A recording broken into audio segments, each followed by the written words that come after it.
Bismillah, alhamdulillah, assalamu alaikum, peace be with you. We have an exciting show like we always do here on the Deen Show with a brother who went from being a Pentecostal Christian to the Zulu Nation. What's the Zulu Nation? We're going to find out about that. He went to Medina to study and he came back right after 9/11, and we're going to get his thoughts on that, and we're going to get his thoughts on why he accepted Islam. We're going to ask him some tough questions here on the Deen Show with our brother, Wesley, LeBron, his story, here on the Deen Show. Be here with us. Don't go nowhere to hear this incredible story. We'll be right back. Here on the Deen Show, we're back with Wesley, LeBron. Assalamu alaikum. Wa alaikum assalam. Peace be with you. And peace be with you. How are you? Alhamdulillah, everything is good. All praise and mercy, all praise is due to Allah subhanahu wa ta'ala. So you found the time to be with us here on the Deen Show. You have an incredible story. You accepted the way of life of all the messengers of God, that complete submission to the will of the one Creator who created you, me, this whole universe and everything in it. Yes. But before that, you were in the Zulu Nation, Pentecostal, part of Christianity, you know, hanging with the homeboys. Yep. And you even went to Medina for a little bit to study. And now you're here on the Deen Show. Where do we start? We can start before Islam, briefly. Talk to us. You know, before Islam, I was raised Pentecostal in a Pentecostal family, very religious family. Raised by my grandmother, because my father was an immigrant to this country. In my teens, I started to pull away from religion. I started to think about Jesus Christ and Him being a man and walking on the earth, and I had a problem with worshiping Him. So I started worshiping God. And then, of course, being in middle school and high school, got involved with friends and partying, and then started selling drugs and being out in the street and hanging out. So religion just completely left my mind altogether until my mother, she used to raise foster children, and this one kid that came up in our home named Edgar, his mother had died of AIDS, his father was in jail for most of his life, he was 17 years old, he introduced me to the Zulu Nation in New York. He said, look, there's this organization, the Zulu Nation, I would like to take you up there so that you can go ahead and get to see what it's about. And Africa Mambata, who was big in hip-hop, he was the leader, and he was the one that used to give the meetings. So we decided to go up with him to New York, and when we went up to New York, we sat there and we was listening to the meetings. A lot of the meetings basically dealt with government conspiracies and things of this nature. They had principles, but they were a gang in reality. Part of that was that a gentleman named Aziz, a Muslim brother, who was also Puerto Rican like myself and Edgar, he came and he said, can I talk to you brothers? After giving a short speech to all of the members of the Zulu Nation. And we said, sure. Edgar knew him from years back when he was with the organization or the gang. And he said, look, I would like to talk to you about Allah. He said, would you mind taking me home? So I told him, fine, let's go, I'll take you home. So he lived in the Bronx. So we went to his house, he invited himself for some coffee and some tea. And he began to talk to us about Allah, the one God. And he began to tell us that Allah didn't have a father, Allah didn't have a son, that Allah didn't have any family members, that He was the creator of the heavens and the earth and all that existed. And I said, man, I said in my teens, this is what I believed in. I couldn't pray to Jesus because I had a problem praying to a man. And when I looked at the scriptures, it just didn't all fall into line for me. So I said, do you have some more information about this? So he gave me a book, Tawheed, by Bilal Phillips. What does this mean, Tawheed? Tawheed basically means the oneness of God. I know what it means, just for our audience. Tawheed basically means the oneness of God, praying and worshiping the one God, the one true creator, the one who created the heavens and the earth, the one who is free from association. No one, He has no equals, no partners. As He says in the Quran, لَيْسَ كَمِثْلِهِ شَيْءٌ وَهُوَ السَّمِيعُ الْبَصِيرُ. There is nothing like it unto Him. So I took this book on Tawheed, me, Edgar, and another friend of mine, and we would sit down and we'd have lessons in reading this book. And we started to delve more into it. And at the same time, we started to read up on the Nation of Islam. And then we started to read up on the 5%ers. Then we started to read a book called From Niggas to Gods. So we started to read all these. I mean, that's, you know, it was an actual book. A book. This is a book called that name. This is a book, actually, From Niggas to Gods, that a particular type of 5%ers used to study. So a religion is based on this book? Well, or they study this book? A following studies this particular book. book. The 5%ers, they follow this book, that the name you just mentioned. Whether they follow the book or not, I'm not sure. I didn't really get too much into the depth of it. We had picked it up and we started to read all these books because we wanted to compare. And when we started to compare, I said, before I can accept anything, I have to give Christianity a chance. This is the faith that my family came from. This is what I was raised in. I was raised Pentecostal. So I have to give it a chance. So I read the Bible from cover to cover. Upon reading the Bible from cover to cover, I had my highlighter in my hand and I would highlight all the verses that I found to be problematic for me. And then I would go to the church and I would basically ask the pastor at the church, what about this verse? What about that verse? What about this verse? and all of the answers, they were never satisfactory. So you went up to the higher-ups, Yes. the priests or whoever, the higher clergy in the church, and you were like, talk to me. Yes. This is not making sense. And you're Yes. asking them and wanting these sincere answers, and they couldn't. You couldn't give me answers. It wouldn't give you rest for your soul. My soul didn't find rest. No. And I would ask my grandmother as well because she was very religious. I would ask my aunt who was What also were some of very the religious. questions you would ask? Basically, the monumental questions was, you say Jesus is God. There was verses in the Bible where he says, oh goodness. And he says, why thou call me good when thy only one good is that one in heaven? I said he always referred back to God. He's always referring back to God. He prayed. He went into the garden. He bowed and prostrated his face into the ground and he prayed to God. He did, didn't he? He did. That's I believe that's in Matthew 26:39, that he fell on his face and he prayed to God. Unto the one God. Yeah. And then also the biggest one for me was when I sat down in the church and the pastor said that Jesus is the one and only true God. So after that, I approached him. I said, can I ask you a question? I said, Jesus is the only one and true God. I said, but when he was supposedly on the cross, he said, my God, why hast thou forsaken me? I said, so you have the God whom Jesus was crying to, and then you have your God that you're saying is Jesus. So who should I pray to? He looked at me confused, and he said, son, you just have to believe. I said, that's not a good answer for me. I said, a God has given us a mind. To tell me that I just have to believe and there's no proof, there's no evidence. Jesus is calling upon a God. You're telling me to call upon Jesus. I find it more comfortable to call upon the God that Jesus called upon. Makes sense. It makes total sense. So upon seeing those things and going to the church and asking those questions and continuing to read this book on Tawheed, we came to the final conclusion that, yes, we wanted to become Muslims. So we went back to New York to another meeting for Zulu Nation. And then we met with the brother Aziz and told him, look, we're interested in accepting Islam. And at that point, he actually showed us a movie called The Message about the Prophet Muhammad. May peace and blessing of Allah be upon him. We watched the movie, and it put more certainty in our heart. And then we became Muslims. We took Shahada that night. What did you have to do to become Muslim? To become Muslim, we had to take the testimony of faith, basically. Say, Ashhadu an la ilaha illallah wa ashhadu anna Muhammad Rasulullah, which basically means, I bear witness that there is no God worthy of worship except Allah, and that Muhammad is the final messenger and prophet sent by Allah. I found this statement so profound because if you connect it back to Jesus' time, Moses' time, Abraham's time, it was the same statement. There's no God but the one true God, nothing worthy of worship except the one true God. In Arabic we just say Allah. In Aramaic, Jesus said Allah. And Jesus was the messenger of God at that time, Moses at his time, Muhammad now at this time. Yep. That's the statement, right? Yep, that's the statement. The one universal message that he carried. And that's the message that we found to be universal within the Bible itself. And that's what gave us the conviction to become Muslim. So what goes on from there? From there, after that, we still was dipping and dabbing in this because we were new Muslims, so we didn't really know much, unfortunately. So we still partied, we were still drunk, unfortunately. And Aziz, the brother, he came to us and had a talk one day. He said, listen, you can't have your cake and eat it too. You can't have your cake and eat it too. Now you want to accept the truth, but you're going to do opposite of the truth. It doesn't work. Exactly. He said, you can't come to the Zulu Nation meetings no more. You can't continue to go ahead and party, drink, and have fun and worship Allah at the same time. But what's this? You mentioned you accepted Islam, but the Zulu Nation, how does this fit in? Well, the Zulu Nation, what happened was, alhamdulillah, all praises to Allah, we didn't get to stay long with that gang, the Zulu Nation. It was a short period. But when we accepted, we didn't know if we wanted to leave it still, because they talked about a lot of government conspiracies, and it drew our interest.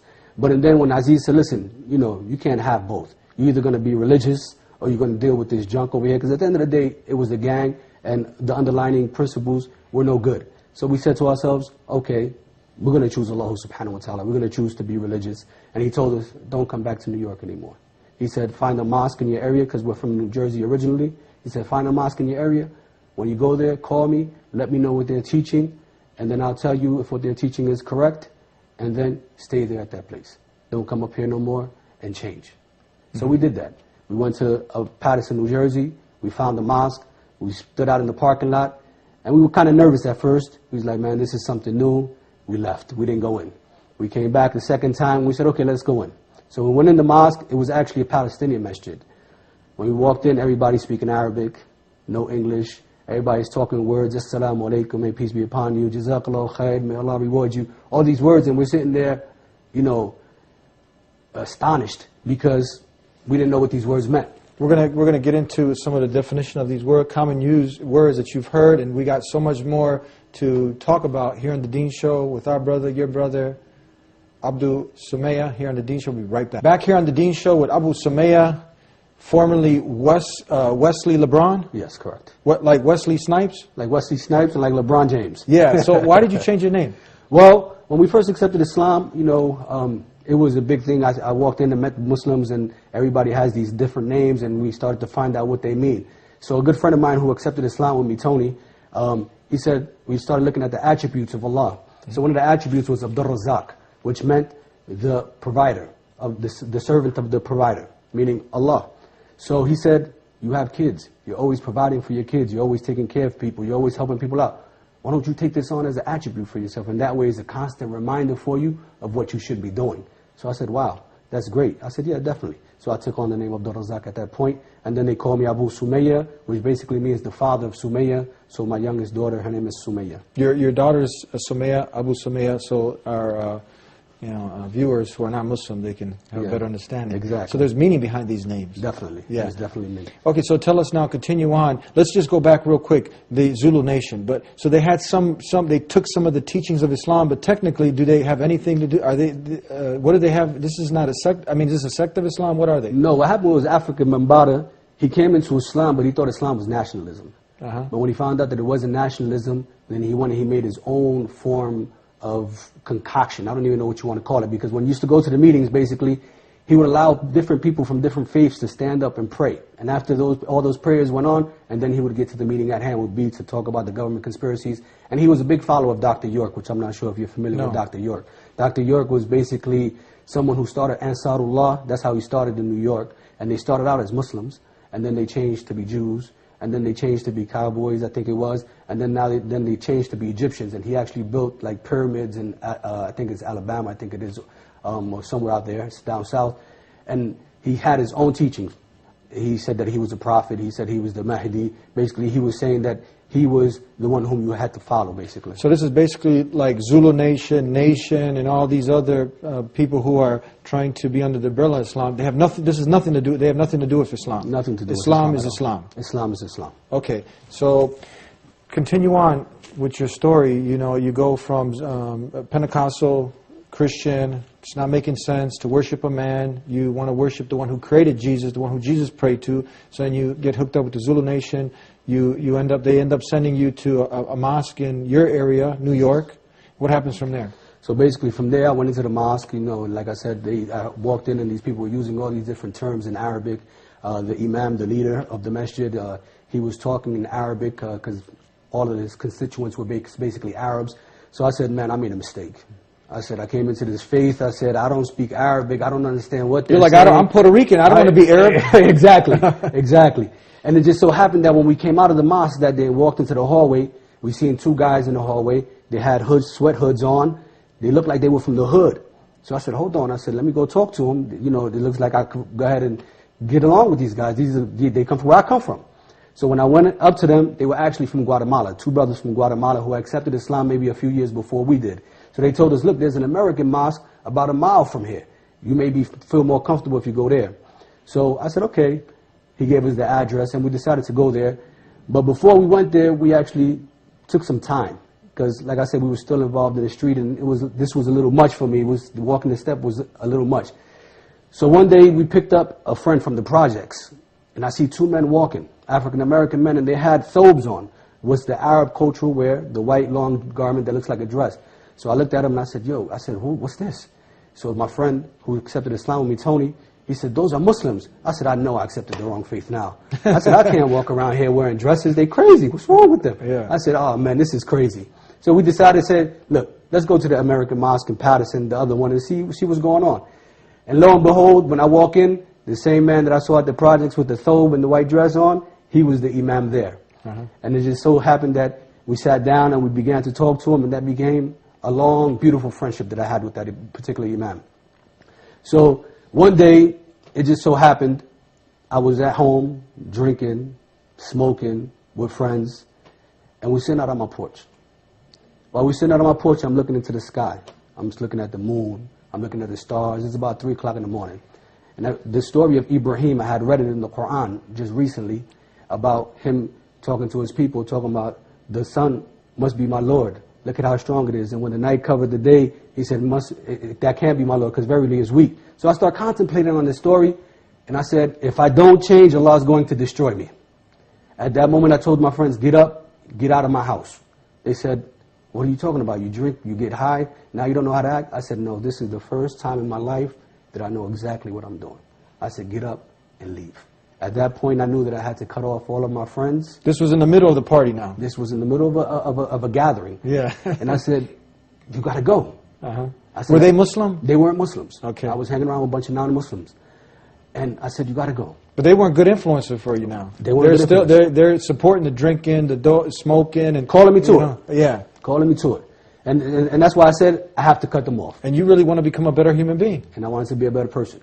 I wanted to be a better man. I wanted to be a better father. I wanted to be a better worshiper to my Creator. So I knew that I had to get away from them. So I cut them off. I left them alone. And my second home became the masjid. I would go to work, come out of work, and go to the mosque. And I would stay in the mosque, learning, praying, sitting around the brothers so that I can go ahead and begin to develop better character. And this became my life. Tell us now, you took a major step, a major leap forward. But why? Why not just stay where you're at, hanging out? It's fun. People, drinking with the boys, chasing the ladies, going to the parties, to the nightclubs. Mm-hmm. Now you have a bunch of do's and don'ts. Yeah. You got to get up at a certain time and pray. Yeah. When it's difficult to get up, you're not supposed to be cursing, lying, deceiving. Over here, it's a pretty easy lifestyle. It takes a lot of effort. You know what I mean? It's a struggle. Why didn't you just stay with the easy way? Why'd you choose this hard way? Well, the easy way, it seems easy, but it's actually miserable. You live in this life that it seems to be something that seems to be all about fun and partying, but the reality is that there's no fun. After it's all over, you woke up, you had a hangover, you may have got a woman pregnant like I did 2 times, ended up having 2 kids, now you got child support. It has consequences with it. And then when I began to live the life of faith, it began to become sweet. Sweet? Sweet. Life began to taste so sweet. Faith began to taste sweet. I began to feel like a person all over again. I began to feel free. When I worshiped God, I was able to worship Him with peace in my heart. I was able to walk around and show my family. My family, when they saw the change in me, it was incredible. At first, they didn't want to know nothing about me. You're a Muslim, get out of here. You're worshiping the devil. And then when they seen that I stopped drinking, that I stopped smoking, that I changed my life, I stopped womanizing. And then they came to me and said, hold on, let's sit down. This is not the same guy. This is not the same guy. We've been trying to get him to stop the whole time. It didn't work. Nothing worked. Nothing worked. But Islam worked. Islam worked.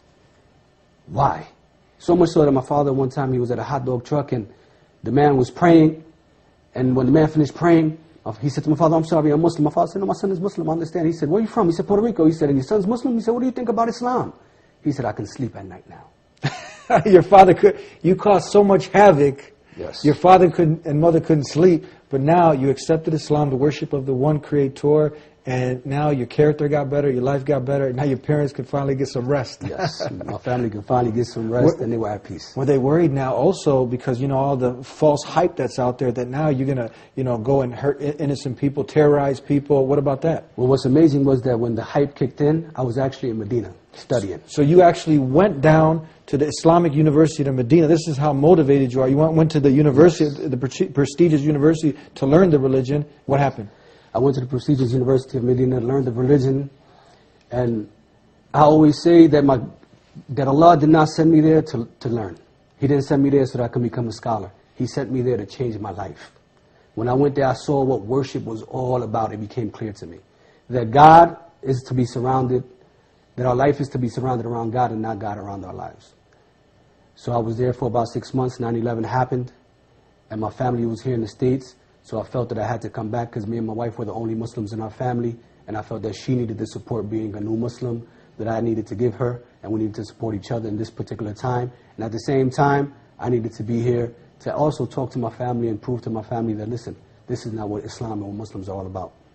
We're going to take a break. We got a few more questions to ask before we come to a close here on The Dean Show. You don't want to go nowhere with this exciting story. We'll be right back. Back here on The Dean Show with our brother and your brother, Abu Sumaya, talk to us now. A few more minutes left. I want to ask you some tough questions. For the people now that are watching, the not yet Muslims, because everyone has the potential to submit to only God, the one God, the God that now you were searching for. You didn't want to worship a man. You didn't want to worship Jesus. By the way, are you like anti-Christ now? No, I'm not. Basically, I'm for Christ. If we don't believe in Christ, we don't believe. That's what our prophet taught us. So we love Christ just like we love Muhammad. We love Christ more than the Christians do. Well, that's a bold statement. Can you back that up? Oh, of course, definitely. You know, part of Christ is in our life as well. You know, many people think that we don't believe in Christ. That was the first thing my family thought. And then we start to show them the proof. There's a whole chapter about Mary in the Quran, chapter 19. If you read it, it speaks about Mary and about all the things that Mary went through. It speaks about Jesus, all the miracles that Jesus had, all the miracles that Jesus did, everything that Jesus taught. So when we look at it, and they're more detailed than what was in the Bible. I was able to talk to my family about some of the miracles. They never heard none of these things. Mm-hmm. They were surprised. Mm-hmm. So definitely we show our love for Jesus. We definitely show our love. And someone might say, he went radical on us now. What would you have to say? No way. Basically, Islam is a religion of peace. It's a religion of mercy. It's a religion of submission. It's a religion of being at peace with humanity. You want humanity to have that peace. Our religion doesn't teach us to kill people. Our religion doesn't teach us to terrorize people. Rather, our religion teaches us, like the Prophet told us, if you the best Muslim is the one who's good to his neighbor. That you should bring over some soup to your neighbor. You should get to meet your neighbor. You should get to know who your neighbors are. Me and my neighbor, they tell me where their key is hidden for their home. If I'm not home, they tell me, you can come to my house, check on my house for me. This is what neighbors are supposed to be. This is what Islam is supposed to do. That you're supposed to be around in the society and the people are supposed to feel peace and tranquil with you. So how'd you feel when 9/11 happened? When 9/11 happened, I was upset, naturally, because they blamed the Muslims. And of course, my family, at first, they were like, we're fighting the enemies. And I'm like, hold on. I'm a Muslim, so am I the enemy now? And my mother was like, hold on. No. So it was baffling, you know. So we had to come and teach them, no, this is not what our Prophet taught us. Our Prophet told us that the man who kills himself in a suicide bombing, that he goes to hell. There's no permission. In times of war, we can't kill innocent women and children. You can only fight the person who's fighting you. You can't bulldoze homes. You can't tear the trees out of the front of the homes. You can't do none of these things. So if the person you're fighting stops, then you're supposed to stop as well, to show that self-restraint. So this is what Islam teaches us. Amazing, amazing. Tell us now, for the person who's still stuck where you were, and you know they're not happy. That void is there. There's an emptiness there, and they're still partying, hanging out at the nightclubs, you know, womanizing, and the women getting sucked up also, wanting the attention from the men, and you know, it becomes just a game, a never-ending cycle. And how would you advise them? My advice for them is basically take the chance, read about Islam, read about the Quran, read about Muhammad sallallahu alaihi wasallam. May the peace and blessings of Allah be upon him. Give yourself a shot. You deserve better as a human being, as a person.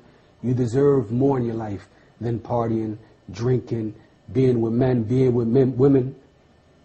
Give yourself a shot. Pray to God. He's the one who created you. We're living in this existence because of Him. We breathe every day because of Him. What you have is because of Him. He's the one who provided for you. So you have to go ahead and seek after Him. You have to find out who He is. Find out what He expects of you, and then fulfill that. Amazing. Tell us now, we're almost out. We got 1 minute left. You also are continuing also your education. You are with what's the new name of the university? I'm with Mishkah University, which used to be the Sharia Academy of America. And basically, I found them in 2006 and continued studying Islam. I have about 10 courses left for my BA in Islam. And I think that for those who are looking to learn more about Islam, I think this is a good source for you. You're also the president of the Latino Muslims of Chicago? Yes, the president of the Latino Muslims of Chicago. We have monthly classes that we have at ICCI here in Chicago, the first Saturday of every month at 1 o'clock. First Saturday of every month? At 1 o'clock. And the lectures are all in Spanish because we want to reach out to the Latino community and be able to give back to them. How can people get a hold of you if they wanted more information on the Latino Muslims in Chicago or Islam in general?